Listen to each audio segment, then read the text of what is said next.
Hi, you are listening to the Conflict and Development in Africa podcast. This podcast is for policymakers, governments, researchers, students, businesses, and anyone that is interested in conflict and development issues in Africa. On this podcast, we hear from experts from across Africa and the world. Your host, Dr. Michael Nwankpa, will ask the questions you would want answers to.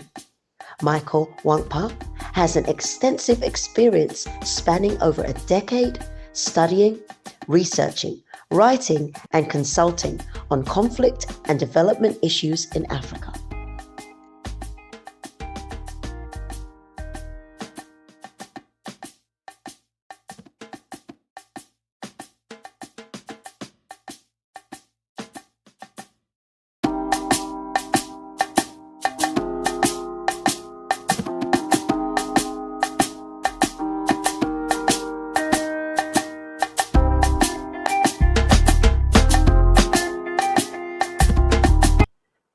Hello and welcome to another episode of the Conflict and Development in Africa podcast. I am your host, Dr. Michael Nwankpa. Today, we're going to be discussing a very important topic, human rights advocacy in Africa, looking at the progress made so far, the challenges, and the path forward. Today, I'm joined by a very special guest, Mrs.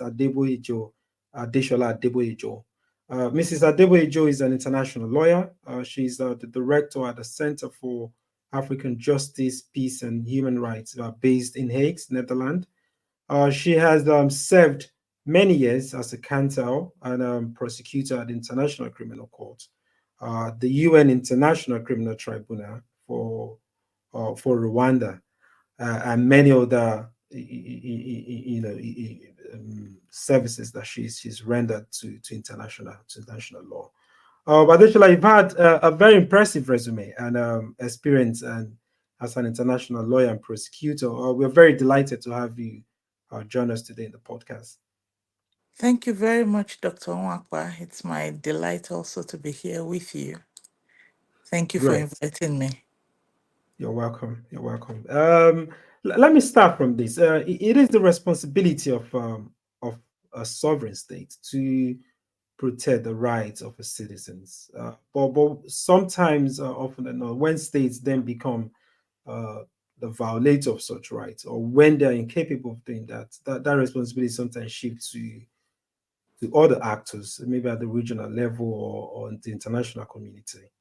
So over the years, we've seen the establishment of some legal instruments or that have to protect these rights of individuals in society. We've seen the Universal Declaration of Human Rights after the Second World War. We've seen on the continent the African Charter on Human and People's Rights, and we've seen the ICC as well. So, in your opinion, how effective are these instruments, in protecting human rights in Africa in the last 50 to 60 years since most African countries gained independence? Thank you very much. Well, I would say that Africa has been making some progress in terms of allowing these human rights instruments to influence the way and manner in which they conduct their affairs. If you look at the fact that now, for example, we have the African Charter on Human and People's Rights, we have the African Charter on the rights and welfare of the child, and we have, quite a number of other universal human rights instruments that African countries have become a part of. They've either acceded to, they've ratified. You can see that the African states have made, significant progress in trying as much as possible to ensure that they integrate this relevant provisions of international human rights treaties into their national laws to ensure that these instruments are more binding, to ensure that they are able to use these instruments to protect the rights of the citizens, whether it's women's rights, whether it's rights of the child, or whether it's even in terms of judicial reforms. We can see that there's some progress that has been made across the African continent. We are not, of course, perfect yet, but certainly we've made quite some progress. Okay, that's interesting to note. Looking at them, I agree. We've made certain progress, but like you said, if I follow up, you said we're not perfect. So what are those areas where there are still challenges where that you've identified across the continent, and what needs to be done in those areas? Well, you find out that with some of these African states, there are challenges because they're also developing in their nationhood.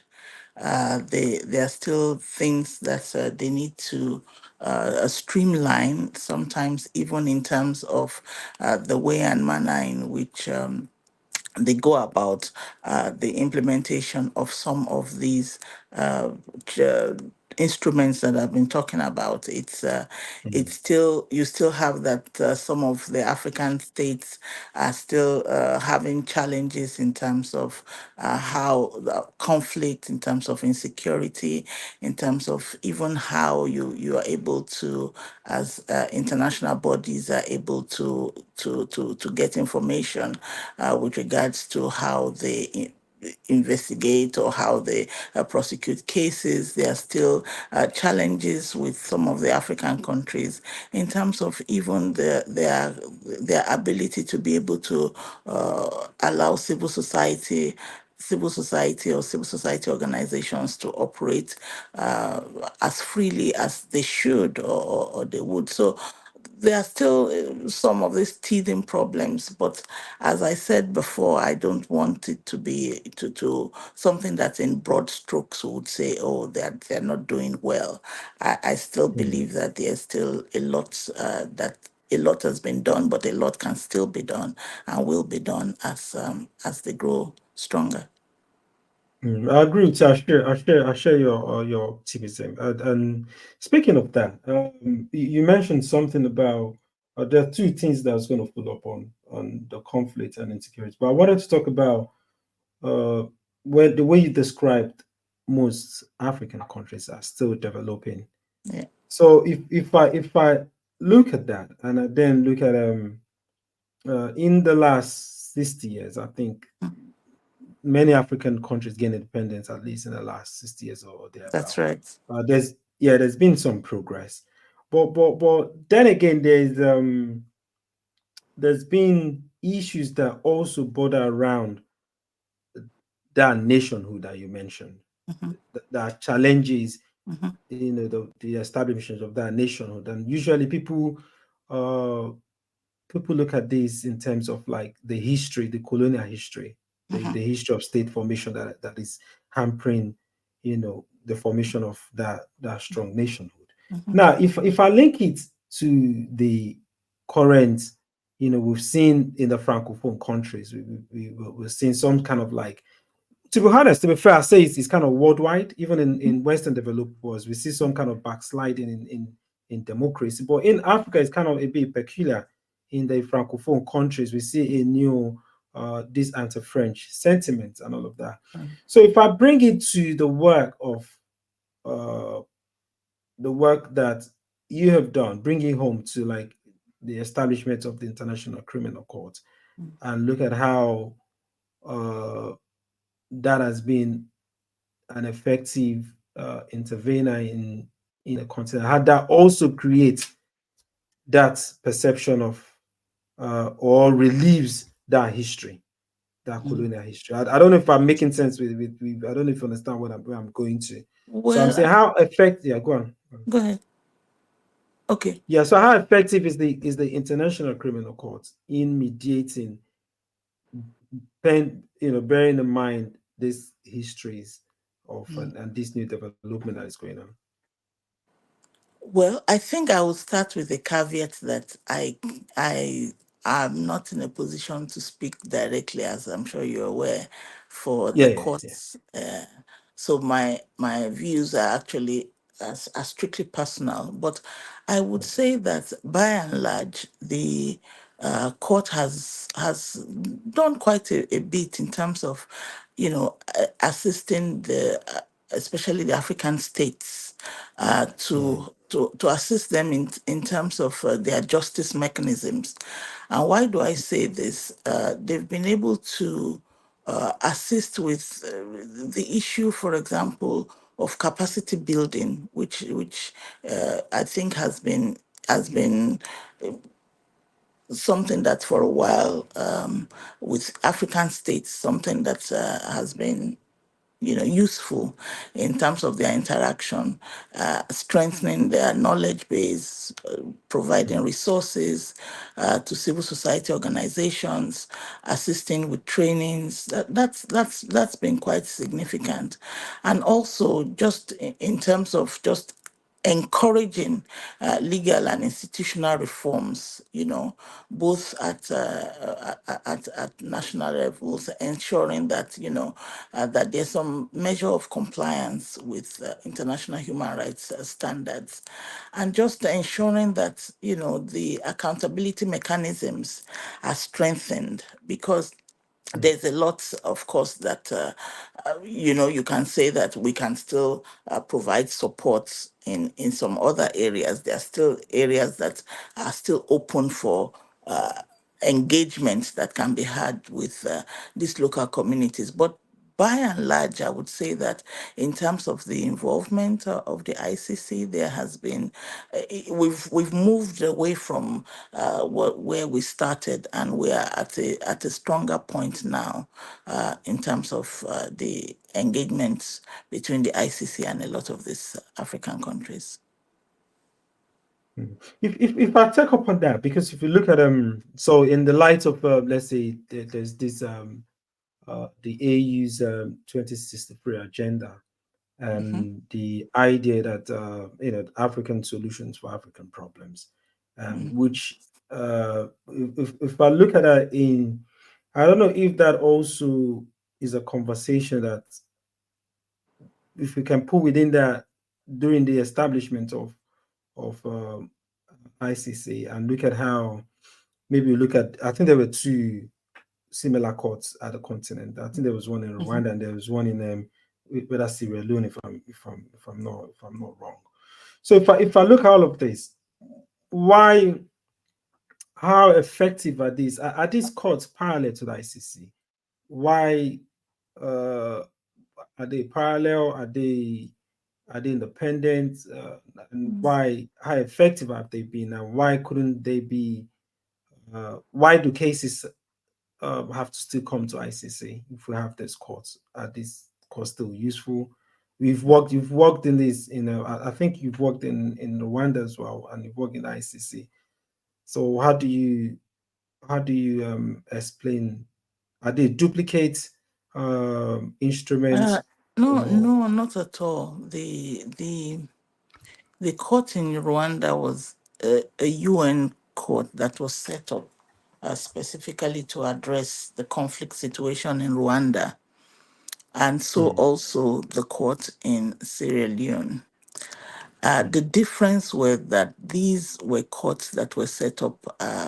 These were the courts that were set up at the mandate of the UN, mm, specifically for those conflict situations. So they were not parallel, so to speak, to the ICC. The ICC came in later as a treaty-based organization, because there mm, was a growing recognition that instead of having this, as it were, ad hoc, and those courts were specifically referred to as being the ad hoc courts, mm, that we should have a streamlined court that actually deals with this, and would be a court that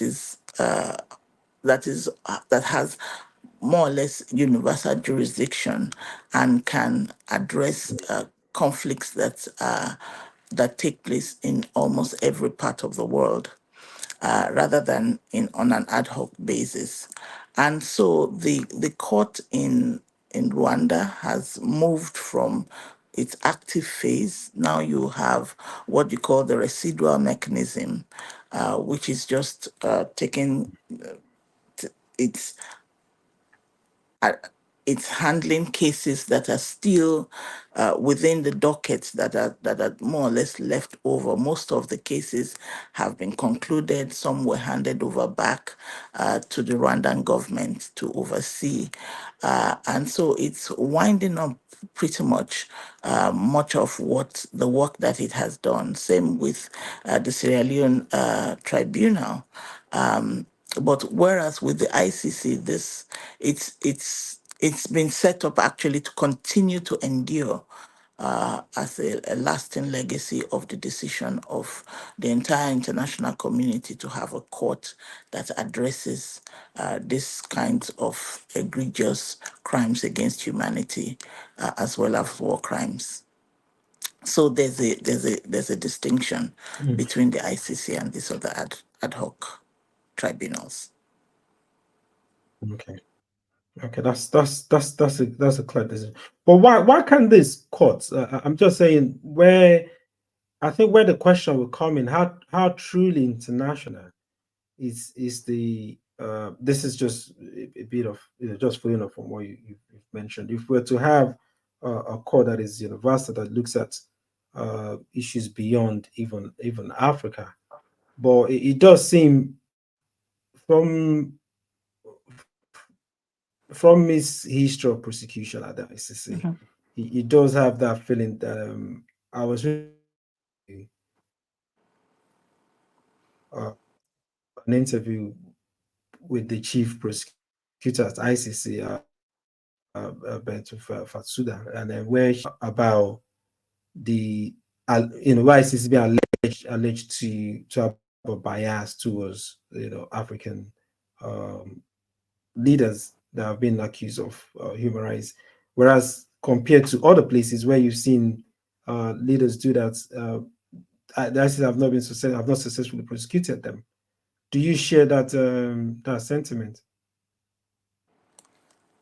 Well, first of all, it must have been an old old report you watched, Mm. because she's no longer a prosecutor. She was, but now Mm. the new prosecutor is Karim Khan. Uh, Mm. but coming to your question, it's actually now an old narrative. To be very honest with you, this whole question, the perception that the ICC was primarily targeting African leaders for prosecution. Mm. It's Mm. in the especially if you think about the fact that if you look at the docket of the ICC now, they've opened investigations into the conflict in Ukraine. The prosecutor Mm. has been, making strides in terms of ensuring that investigations are also being open for crimes that are committed outside of Africa. So it's not the case anymore that you can say that the ICC is focusing only on cases against African states. And then don't forget that in any case, most of those cases that were initiated through referrals from the African governments themselves. They were the Mm. ones that brought about the self-referral. I mean, I still remember very very clearly that with regards to the Kenyan cases, for example, the Kenyans themselves had a slogan, "Don't be vague, go to Hague." So it Mm. was African countries. Uganda sent the first cases to the ICC. So those early cases had come from the African states themselves. And then I think also because the perception had come because there was a lot of those cases involved high profile persons in African leaders. And so there was a lot of media publicity around it. And that gave a very disproportionate view that the African leaders were being targeted, whereas, it wasn't. It wasn't really the facts, but what had actually happened was it was just a result of the evolution of the court. But as I said earlier, what's important is to understand that the court's mandate was to address most serious crimes of international concern, and that was a lot of those conflicts in Africa. Fell within that mandate, and they were being tackled by the court as it as was its as was its duty to do. And now that the ICC has opened preliminary investigations in regions outside Africa, I believe that this is to show its commitment to global accountability, and that narrative doesn't hold anymore. I think I agree with you, and I would say I agree with you because the only reason, like you've pointedly uh, described it, Africa had that disproportionate Yeah. focus on it because Africa, unfortunately, I think after the post Cold War, experienced a lot of like civil wars, and it was bound to we were bound to have all this kind of human rights violation because we're experiencing so many kind of atrocities that were leading to injustice. But there's something you mentioned now in Mhm. terms of self-referral and African government themselves referring. Uh, so in terms of, and I want to link that also to the UN missions across Africa. We've seen in Mali where the Kunta government has sacked the UN mission there and asked them to leave. We also see, I think we've seen in Congo recently and in other places. So it does seem to me like, uh, for instance, when government themselves, like if I come back to the question I was asking before, when governments, and then this also comes to issue of in the international law, which I think you'd be the best position to explain further, where sovereignty sometimes people, the sovereign states sometimes hide behind the principle of non-intervention and Mhm. sovereignty, and then how does courts like International Criminal Court, how do you reconcile that dilemma where let's say people within these states where the governments are abusive, how do they have access to court? Because once they don't have access, then it's easy to resort to violence. How do they, if the government has to be the one to refer itself, how do people within civil society within that state access or bring that government to account? Well, the issue of complementarity is one of the kernels of the ICC's regime. It's very important for us to understand that it's not only that a state can refer a matter to the ICC, but also that the prosecutor himself also has the powers, even though there are guidelines as to how he can use those powers to also have a matter come before the ICC for investigation and for a prosecution to also commence. But having said that, I think that you also made the point that we have to understand that the state's sovereignty has to be respected. And I think that's where the whole issue of complementarity, that's why it was also enshrined in the Rome Statute, that you have to be certain that the country is unable and unwilling to carry out those prosecutions before you can then ask the ICC to step in. And I think that it is important that we also see that states are seen to, even if they have some kind of conflict or even if they have some kind of instability, that there is some kind of constructive engagement with the state to be able to be sure that they have justice mechanisms that can sustain their attempts to find a domestic solution to the problem before the ICC is engaged to actually then step in and begin investigations in order to carry out any kind of prosecutions. So it's a point that you have made and which continues to be part of the engagement by the ICC with different states to ensure that the principle of complementarity is respected and understood before any further steps are undertaken in that regard.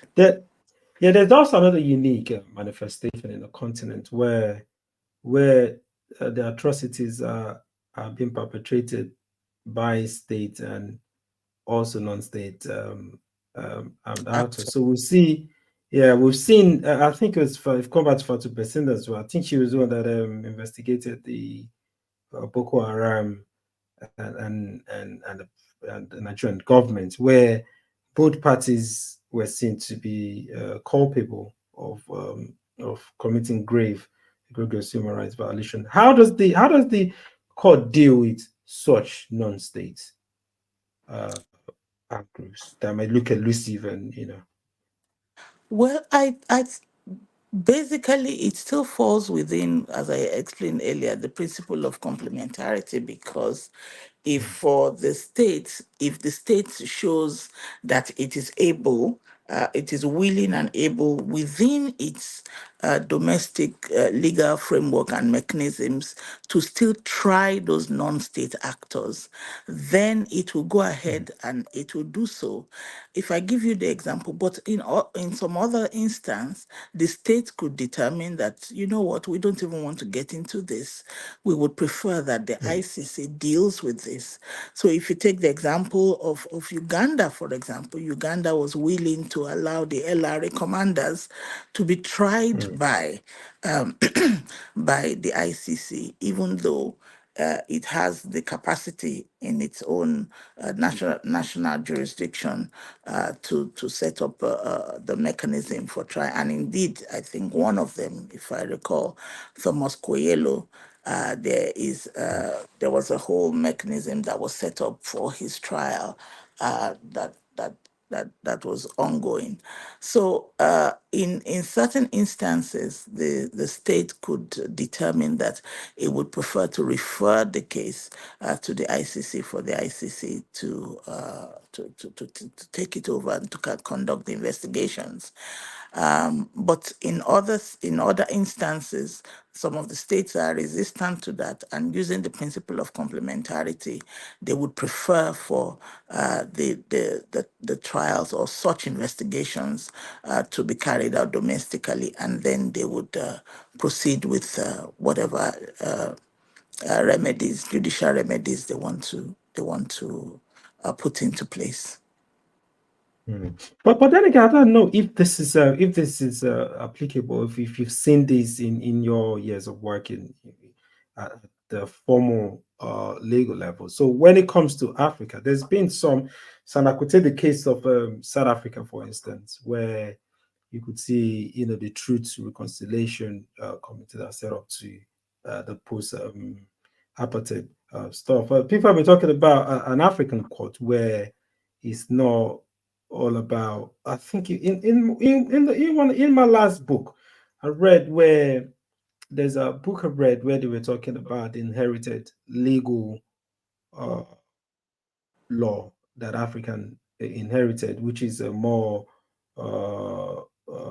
whereas it was comparing the restorative justice system of Africa, traditional Africa, to the punitive approach of the the Westphalian kind of like legal system.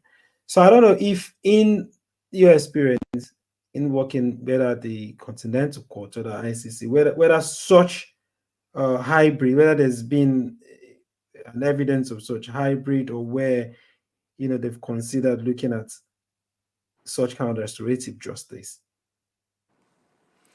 Well, some of those African states have preferred to use the restorative justice mechanism. It's not just we haven't had that just alone in South Africa. Gambia, for example, also decided to set up a truth commission, and I don't see, quite frankly, a contest between the two, whether it's coming to the ICC or using a restorative mechanism, because one does not necessarily preclude the other. You could have instances where you have the a truth commission has been set up, or restorative justice mechanism has been put in place, but it still does not preclude the fact that there are two different kinds of justice mechanism. So you don't have a situation where you have peace at the expense of justice, or justice at the expense of peace. Both of them can and should actually happen. So you could have a truth mechanism, and while that is ongoing, you could also have an investigative process could start, so long as the principles and the steps that are necessary for such the referral of such, for the commencement of such investigations to be had, so long as those proper steps are undertaken, then one doesn't preclude the other.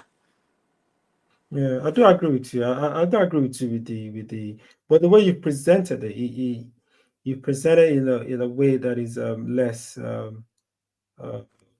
contentious. But uh, I don't know, maybe it's from your experience, but from my own experience, there's always been that kind of like dilemma where you could talk about are we going to seek peace at the expense of victim getting justice for victims?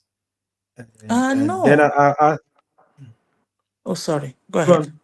Yeah, yeah. I was saying that in the light of my work working on Boko Haram, looking at amnesty. So I did write an article 10 years ago looking at the proposed amnesty for Boko Haram, and then if I come 10 years afterwards, looking at how they've had a government with with this sort of amnesty program to Boko Haram, and how the victims feel, how the people in the community feel in terms of like how they've had a problem for those people reintegrating into those communities.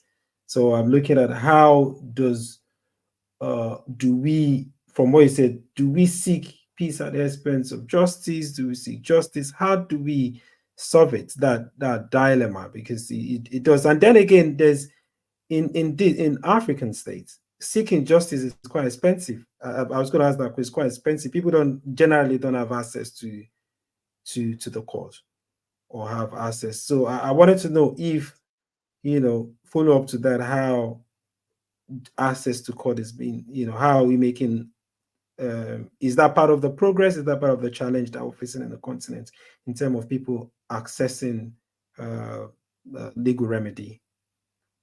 Well, yes, you are right that there's some measure of resource constraints in terms of persons having access to justice. It's I think it's a it's a dilemma that every African state, in one way or the other, is trying to find a way to address this, whether it's in terms of capacity building for its judges, for the magistrates at various levels, or to ensure that there's some kind of infrastructure that is being made available for conducting trials, or just even educating and empowering the populace to be able to understand that it's possible for them to have access to justice. These are all the different challenges that they are facing, and that can be that can be overcome in the process of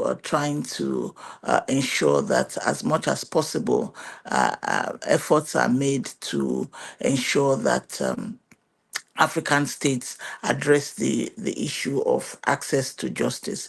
But I think that also part of the challenge that we have is also ensuring that the states themselves, that the capacity for those judicial mechanisms to deliver justice on time is also something that needs to be addressed. There are various reasons. We can't go into all of that in this short podcast, but you and I know that there are a lot of constraints that are faced, whether it's in terms of manpower, whether it's in terms of resources, whether these judicial mechanisms are adequately funded to be able to allow for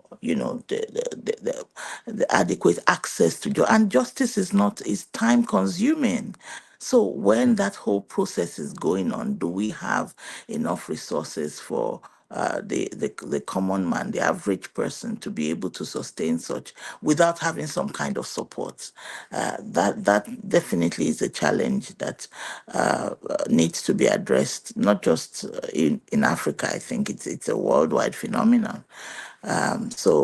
But of course, much more particularly for African countries, I think it's something that we need to work on.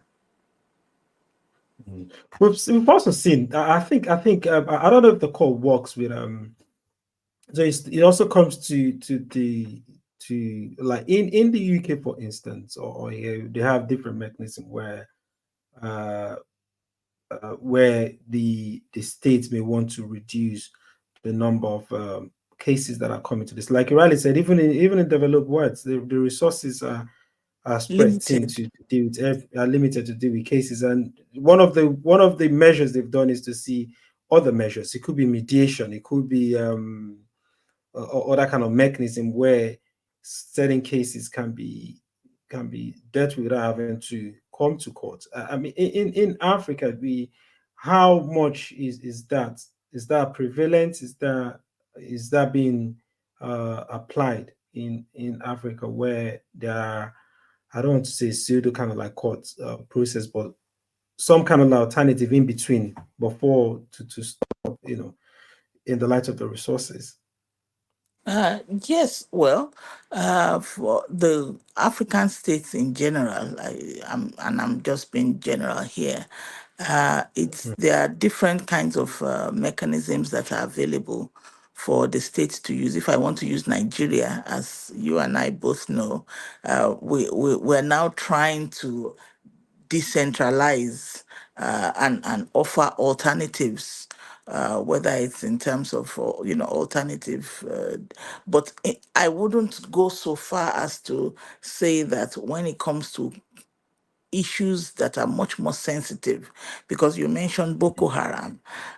Those Mm, are much more sensitive because they border on issue of national security. So if we're talking about mm, alternate dispute resolution mechanisms, mechanisms at local level to resolve maybe community disputes that involve the local conflict resolution mechanisms. That's at a local level that we can talk about, that those could be available. But when there are issues that border on national security, when there are issues that border on terrorism, I think that most states are much more sensitive about those, and so they are very keen to ensure that it's the it's either that they have the legal framework that they've already set up to handle mm, such criminal matters, or they even set up specialized legal frameworks or criminal court systems to handle such matters, particularly because maybe they don't want those kinds of matters to be discussed openly in public, in the public law courts. That's the does ICC work with in its human rights campaign? Does it work with uh,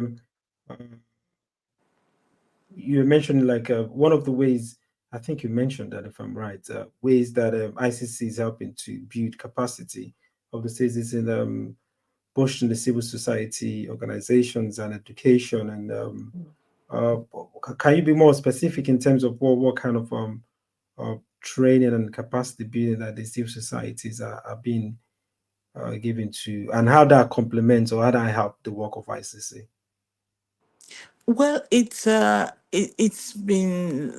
something that it has done across African countries, both in terms of educating the public. So, for example, it carries out outreach, you know, campaigns, for example, letting the public Mm, know what the work of the court is, what exactly it's going to do, because sometimes there's some resistance, but maybe from the local populace, because they don't really understand what the court stands for. It's very far mm, away from their everyday existence.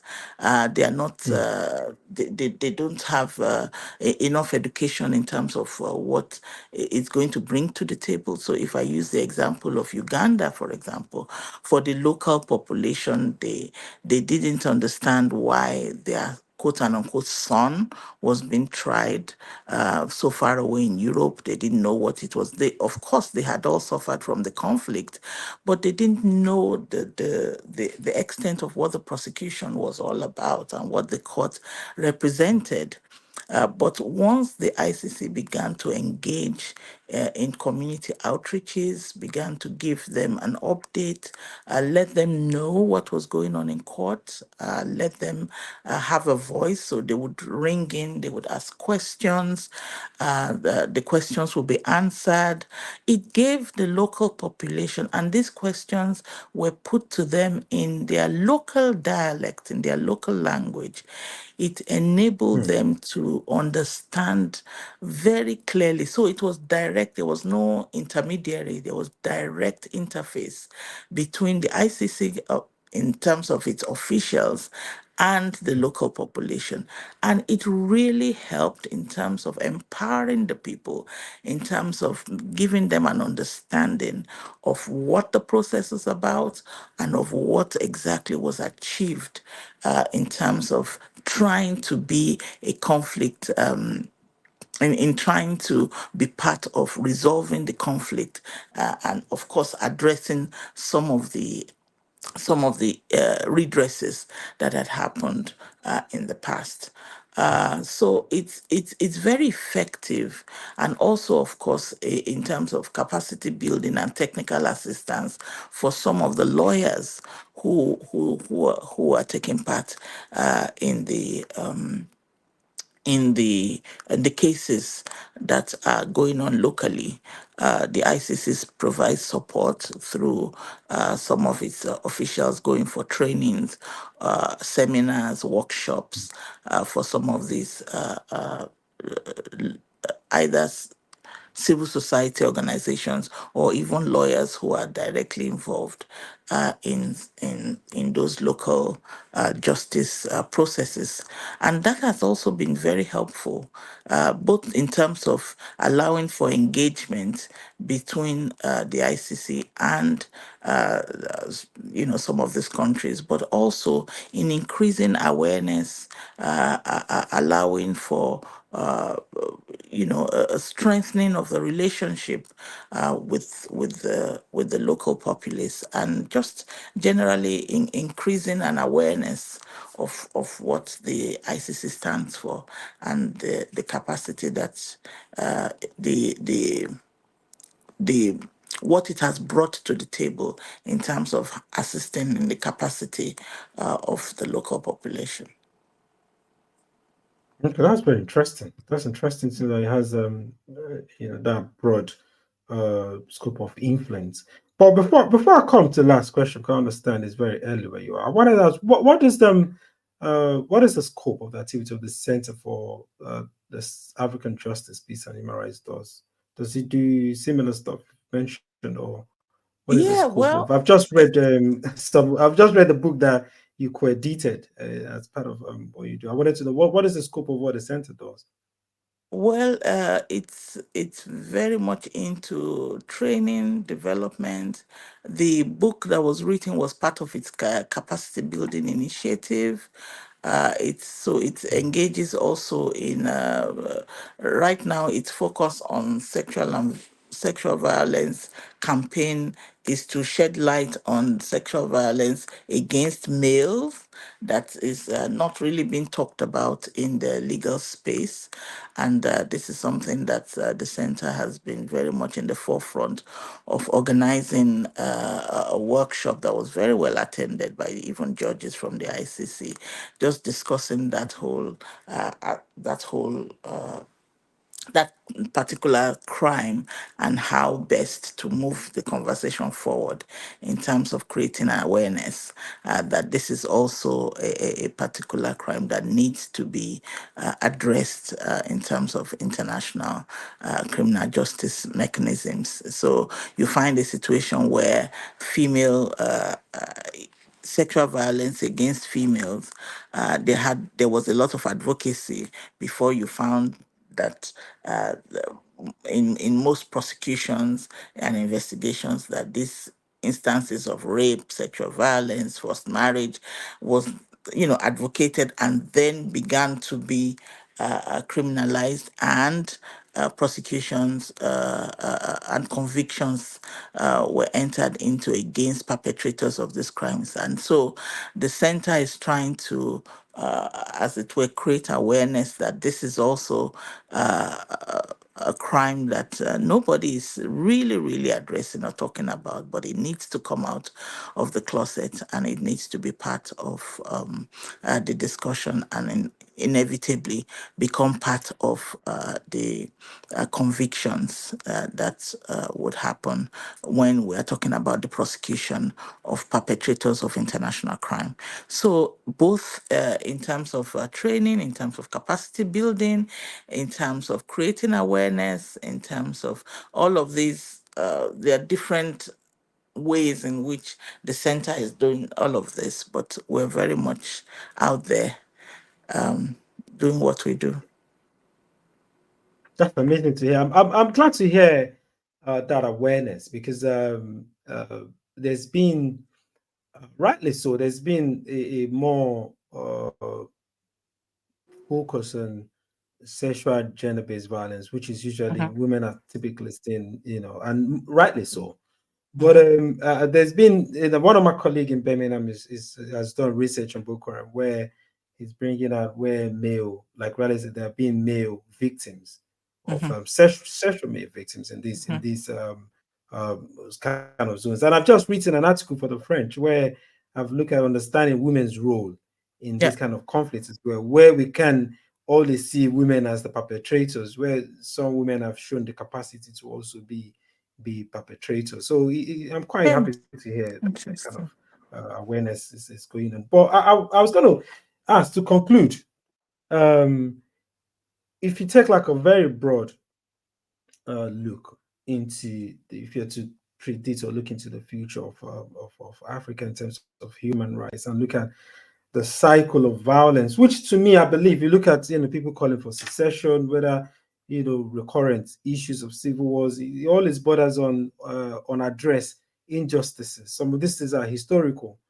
Mm. If you look at going forward, and take a broad outlook, what is the future? What is the path forward for Africa to be able to maybe address some of this historical injustice? How can Africa um, achieve a peaceful and stable, which I think to be honest, there'll always be conflicts.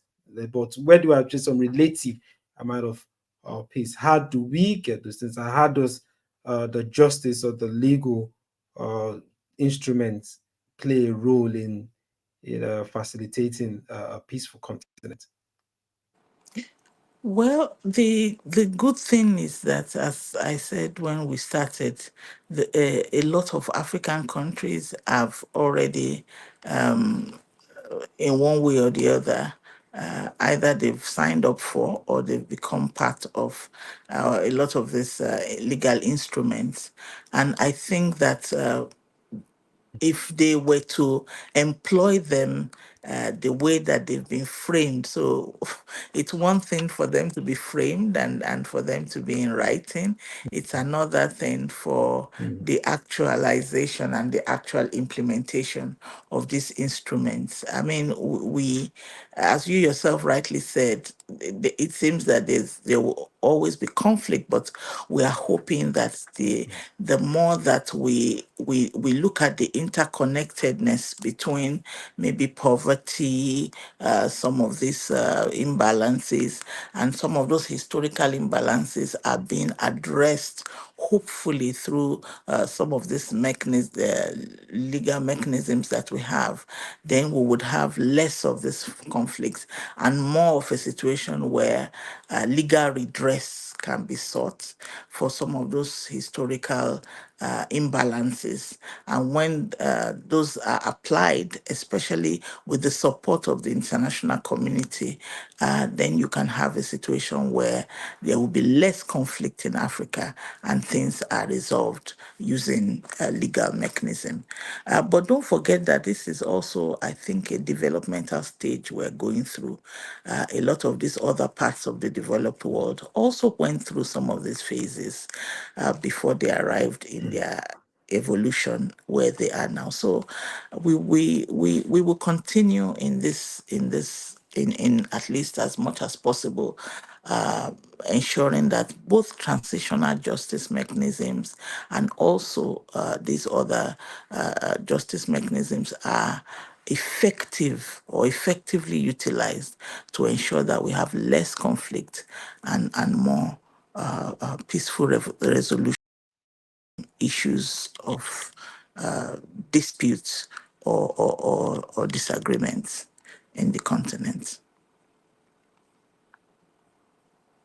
Wow. Um, thank you. I do believe that with amazing work that you're doing at the center and some of the discussion, I do share, like I said, your optimism and look forward to a peaceful, prosperous So do pastoral I. stage. So, but so we're very, very grateful for honoring our invitation. We thank you for. We know it's very early where you are this morning, and you've thank you for Thank you. sharing your thoughts and your opinions. We really appreciate. We appreciate. Thank you very much. Thank you for having me.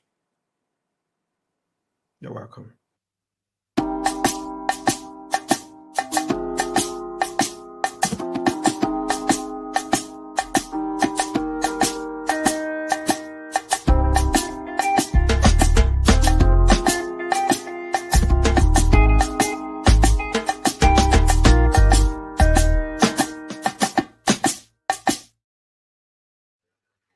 Hi, join me in appreciating Mrs. Adeboyejo for sharing her thoughts on the human rights challenges, the progress we've made so far, and what we need to do to move forward. I trust you've learned and gained a lot, like as I've done, and I employ you to join that.